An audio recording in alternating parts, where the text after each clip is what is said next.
राजगढ़ जिला पंचायत अध्यक्ष, पूर्व विधायकों एवं कांग्रेस कार्यकर्ताओं के साथ प्रशासन द्वारा किए गए दुर्व्यवहार के विरोध में जिला कांग्रेस कमेटी द्वारा सत्य व सम्मान की लड़ाई लड़ने हेतु कांग्रेस जिला अध्यक्ष प्रियव्रत सिंह खींची के नेतृत्व में ब्यावरा नगर के पीपल चौराहे पर विशाल आम सभा आयोजित की गई, जिसमें वक्ताओं ने भाजपा सरकार और प्रशासन को आड़े हाथों लेते हुए जमकर निशाना साधा।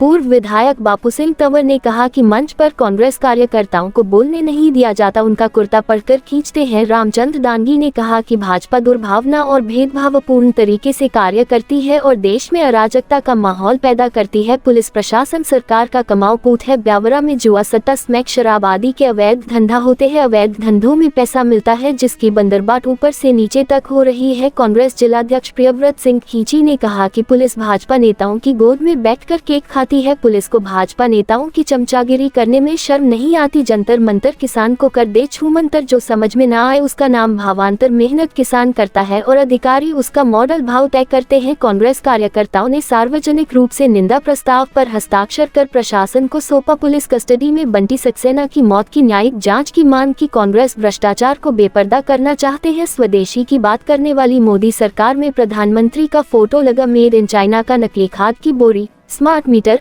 ऑपरेशन सिंदूर आदि में नाकामयाब भाजपा की पोल खोल कर रख दी। कांग्रेस कार्यकर्ताओं ने रैली निकालकर कृषि मंडी परिसर में किसानों और मंडी प्रशासन से संवाद किया। सिटी थाने को थोको थाना नहीं छोड़ेगा। यहाँ का सुना कि 4-5 थाने भी अपने अंडर में है। आसपास के कालीपीठ, तो देहात थाना, तो कांगम, चुटालिया का, ये सब अकेले ही, इनका सब प्रभारी यही है। सबकी जिम्मेदारी इसकी है। सबको पूरे जिले की जिम्मेदारी इसको सौंप रखी कि तुम सब अपना मैनेजमेंट जमाओ और जान लेना हो। आखिर में पूरे ब्यावरा के लोग परेशान। पूरे जिले में सट्टा सबसे ज्यादा चलता है तो ब्यावरा में चलता है, जुआ चलता है। इसमें अबे शराब, जितने भी दुनिया के गलत काम होते हैं वो ब्यावरा में होते हैं, क्योंकि जो गलत होता है उसी में पैसा मिलता है। इसीलिए यहाँ का टीआई जमा हुआ है। और ये पैसा आखिर में जमा होने का कारण क्या? कौन रोक रहा है ब्यावरा में? इनको कौन रखे हुए हैं? ये सबको समझने की आवश्यकता है। ये अकेला भी कमा रहा, सबको दे रहा, जब भी जाके ब्यावरा में टिका हुआ, यहां से लेके पूरे जिले तक और जा भोपाल तक भी। ये हालात है पुलिस की, इतनी दुर्दशा है पुलिस की। 33 करोड़ की ये नल जल योजना का शुभारंभ कर दिया, सैंक्शन हुई है। जब मैं विधायक था उस समय हम लोगों ने नगर पालिका प्रस्ताव करके शासन को भेजा था। अमृत 2 योजना में निकाल के देख लेना, मेरे टाइम के प्रस्ताव है, वो स्वीकृति उसमें हुई है। और भारत सरकार ने उसमें सिर्फ 8 करोड़ रुपए दिया है। 25 करोड़ मध्य प्रदेश सरकार को देना है, लेकिन 25 करोड़ का कोई अता पता नहीं है। मुख्यमंत्री से जबरदस्ती गलत तरीके से उन्होंने उसका शिलान्यास कराया है। मैंने पता करा है कि सिर्फ 8 करोड़ है, बाकी पैसा नहीं है। इसलिए योजना अधर में कुछ पैसा नगर पालिका को भी देना है। मंत्री जी कोशिश भी कर रहे थे मंच पे कि माननीय मुख्यमंत्री जी कृपा कर देंगे, लेकिन मुख्यमंत्री जी ने एक शब्द नहीं बोला 25 करोड़ देने के लिए। ये हालत है मध्य प्रदेश की योजनाओं की। भारतीय जनता पार्टी को बोलना चाहता हूं और यहाँ के प्रशासन को बोलना चाहता हूं कि आप कांग्रेस की आवाज बंद अब राजगढ़ जिले में नहीं कर सकते और कांग्रेस के कार्यकर्ता की यहाँ पर आवाज बंद नहीं कर सकते। सार्वजनिक निंदा प्रस्ताव हम लिख रहे हैं आज, सार्वजनिक रूप से निंदा कर रहे हैं इस बात की कि किस प्रकार से हमारे जनप्रतिनिधियों के साथ बदसलूकी पुलिस ने करी और सीधे सीधे भारतीय जनता पार्टी के इशारों पे की, भारतीय जनता पार्टी के नेताओं के इशारों पे की। सक्सेना वाला मामला हुआ, इसकी जांच होनी चाहिए, ये हमारी मांग है। और जांच यहाँ की पुलिस पे हमें भरोसा नहीं है, हमें यहाँ के प्रशासन पे भरोसा नहीं है। इसकी न्यायिक जांच की हम मांग करते हैं, न्यायिक जांच होनी चाहिए। चाइना, स्वदेशी, विदेशी, ऊपर मोदी जी और नीचे मेड इन चाइना। अब बताइए, और खाद नकली। अब आगे बढ़े, अभी स्मार्ट मीटर लग रहे हैं, सब स्मार्ट मीटर लग रहे हैं, स्मार्ट मीटर लगे। अब यहां पर थोड़े दिन पहले भाजपा का का एक बड़ा प्रदर्शन हुआ भाजपा और अनुषंगिक संगठनों का। ये जो स्मार्ट मीटर लग रहे हैं दुबई की एक कंपनी से खरीदे जा रहे हैं और उस दुबई की कंपनी के जो मालिक हैं वो पाकिस्तानी हैं, यानी कि वो स्मार्ट मीटर के माध्यम से पाकिस्तान आपकी दुकान में घुस रहा है, आपके मकान में घुस रहा है, पर ये भारतीय जनता पार्टी की सरकार की नींद नहीं उड़ रही क्योंकि उनको मोटा माल वहां पे मिला। ऑपरेशन सिंदूर में देख लिए राहुल जी ने एक ही बात की कि भैया ट्रंप ने सीज फायर कराया, ये ट्रंप कह रहा है। हवाई जहाज गिरने का दावा हमारा दुश्मन देश कर रहा है। आपने नरेंद्र मोदी जी आपने सरेंडर क्यों किया? नरेंद्र ने सरेंडर क्यों किया? जब हमारी फौज में ताकत है, जब हमारी नौसेना में ताकत है, हमारी वायुसेना में ताकत है, भारत के हर नौजवान के जज्बे में यह आग है कि हम आतंकवाद को नेस्तो नाबूद कर दें, तो नरेंद्र मोदी जी ने घुटने क्यों टेके? निर्णायक जंग क्यों नहीं लड़ी? क्यों नहीं पाकिस्तान ऑक्युपाइड कश्मीर पर भारत का झंडा लहराया? और झंडा लहराने से पहले क्यों नरेंद्र मोदी ने घुटने टेके? ये ब्यावरा की जनता के सामने मैं सवाल रखता हूं सर।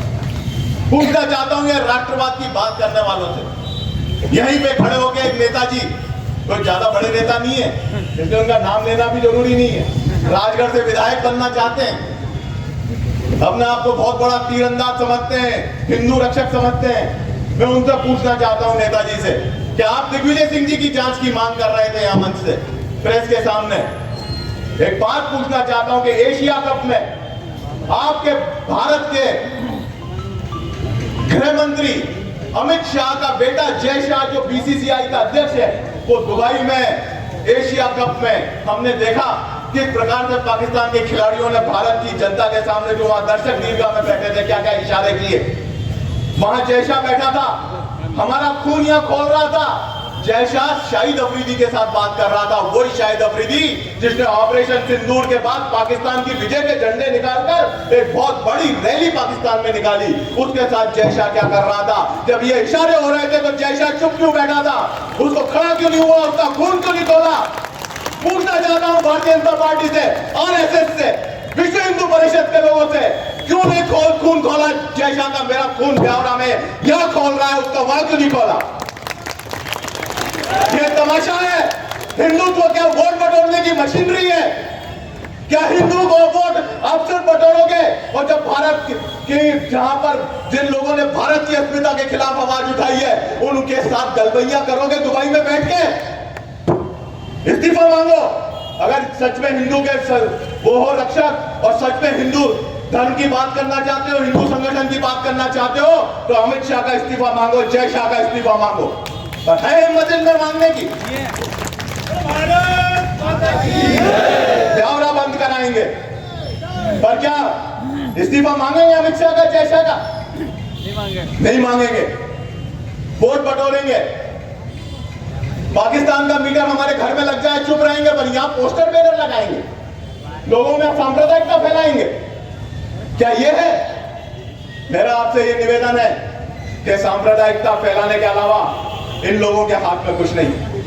इनकी भावना सिर्फ सांप्रदायिकता फैलाकर अपनी जेबें भरने की और अपना भ्रष्टाचार करने की है। यही इनकी नीयत रही है और यही नीयत हमेशा इनकी रहेगी। ये मैं भारतीय जनता पार्टी के लिए साथियों कहना चाहता हूँ। शासन ने अभी हमको इससे कुछ नहीं बताया है कि कितना पैसा मिलेगा और कितने बोरे पे मिलेगा, कितना बीघा पे मिलेगा, ऐसी कोई योजना की जानकारी हमको नहीं दी। मतलब अभी तक शासन ने ये नहीं बताया कि भावांतर में पैसा कितना मिलेगा। लाभ के विषय में अभी शासन ने हमको कोई जानकारी नहीं दी। अभी ये कहना है कि शासन ने अभी ये नहीं बताया कि कितने के ऊपर मिलेगा। दूसरा देखिए बहुत स्पष्ट बात है कि सेक्रेटरी साहब 2-3 प्रश्न जो इनने किए वो आपने स्पष्ट कर दिया कि आपको ये नहीं मालूम है सही के गलत के आपको नहीं मालूम है कितना भावांतर मिलेगा। नहीं, ये जानकारी शासन ने हमको अभी तक नहीं दी कि कितना भावांतर मिलेगा, क्या राशि मिलेगी पहला और कितने पे मिलेगा, ये जानकारी शासन को। सर इसमें अभी निर्णय नहीं आया शासन का। 24 तारीख से जो शासन खरीदी की जाएगी उसके पहले पंजीयन चल रहा था, उसके बाद 3 से 17 तक वो तो हम समझ गए, पंजीयन चल रहा था, पर 24 के पहले जो 1 लाख क्विंटल लगभग यहाँ पर बिका है, उनको कुछ लाभ मिलेगा सरकार से? अभी हमारा विचाराधीन है, इसमें ऐसा कोई अभी निर्णय नहीं है इसके अंदर। इसमें कुछ नहीं मालूम आपको। भावांतर योजना से लाभ कब मिलेगा, कैसे मिलेगा और क्या मिलेगा?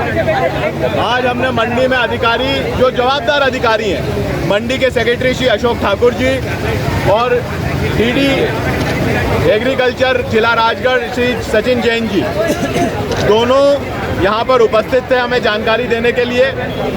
और दोनों से जब हमने सवाल किए तो उन्होंने हमें स्पष्ट मना कर दिया कि ब्यावरा मंडी में लगभग 24 तारीख के पहले उनकी दी हुई जानकारी है कि 99,103 क्विंटल माल बिका है। किसानों की संख्या उनने स्पष्ट नहीं करी है, पर इनको 99,000 क्विंटल सोयाबीन, मतलब लगभग 1 लाख क्विंटल सोयाबीन बेचने वाले किसानों को लाभ नहीं मिलेगा। साथ ही 24 तारीख के बाद 20,000 क्विंटल लगभग सोयाबीन की बिक्री हुई है, उसमें से 11,040 क्विंटल सोयाबीन को भावांतर का लाभ मिलेगा और 9,000 को अपंजीकृत किसान को अभी भी भावांतर का लाभ नहीं मिलेगा। ये पूछने पर कि भावांतर योजना में क्या लाभ मिलेगा, इनके पास कोई जवाब नहीं है। इनका कहना है 7 तारीख तक तय होगा प्रदेश की सारी मंडियों का। सोयाबीन का भाव हर मंडी में अलग अलग है। कल की घटना है, सुठलिया मंडी की भाव कम था, किसानों ने चक्का जाम किया तो बढ़ गया। कुल मिला के व्यापारियों के हाथ में मंडियां खेल रही हैं, किसानों का अहित हो रहा है। सरकारी तंत्र वास्तविकता से बहुत दूर है, किसान त्रस्त है और भावांतर योजना का लाभ किसानों तक नहीं पहुंच रहा है। इसलिए बार बार राजगढ़ जिले में किसान चक्का जाम कर रहे हैं। कल 31 तारीख को राजगढ़ जिले की तमाम मंडियों में यही जो प्रश्न मैंने आज यहाँ पूछे हैं, कांग्रेस परिवार के हमारे साथियों ने यहाँ पूछे हैं, ये कांग्रेस परिवार के साथी जाके प्रत्येक मंडी में बात करेंगे और राजगढ़ जिले के प्रशासन की और भारतीय जनता पार्टी के शासन की पोल खोलेंगे, उनके झूठे दावों को जनता के बीच में रखेंगे, उनका पर्दाफाश करेंगे। भाई साहब, मध्य प्रदेश सरकार की आय जो है वो तो अठन्नी है, वो खर्चा रुपया है। ऐसे में क्या भावांतर वाले किसानों को भावांतर का लाभ मिल पाएगा? भावांतर का लाभ तो यूं ही नहीं मिल पाएगा। आपने अभी बयान सुने, मंडी सेक्रेटरी का भी सुना, डिप्टी डायरेक्टर एग्रीकल्चर का भी सुना। 0 बटा सन्नाटे के अलावा कोई जवाब था उनके पास? 1 लाख क्विंटल सोयाबीन बिक गई है और करीबन और भी जो सोयाबीन बची है किसान के पास बहुत कम बची है। अब तो किसान को सोसाइटी चुकानी पड़ती है, किसान को अगली फसल का खाद बीज लेना पड़ता है, यूरिया की कमी है, डीएपी की कमी है, डीएपी नहीं मिल पा रहा है, यूरिया नहीं मिल पा रहा है। नकली खाद का व्यापार राजगढ़ जिले में धड़ल्ले से चल रहा है, किसान का दोहन शोषण हो रहा है और भारतीय जनता पार्टी की आंखें बंद है। मैंने तो कह ही दिया, पुलिस बर्थडे पार्टी में जाती है, वहाँ पे केक खाती है। जैसे मैंने एक नेता को कोर्ट भी किया है, उनने क्या कहा आपने सुना है और मैंने क्या कहा ये भी आपने सुना है। नकली दूध का व्यापार यहाँ धड़ल्ले से चल रहा है। जिला पंचायत अध्यक्ष के साथ जो अपमानजनक कार्रवाई पुलिस ने करी है वो आपके सामने है। पूर्व विधायक द्वय के साथ जो अपमानजनक कार्रवाई की है पुलिस ने वो आपके सामने है। राजगढ़ जिले की पुलिस भाजपा के इशारे पे चल रही है, कार्य नहीं कर रही है, कि आप सब जानते हैं, आपके सामने है। हमने निंदा प्रस्ताव इस बात का दिया।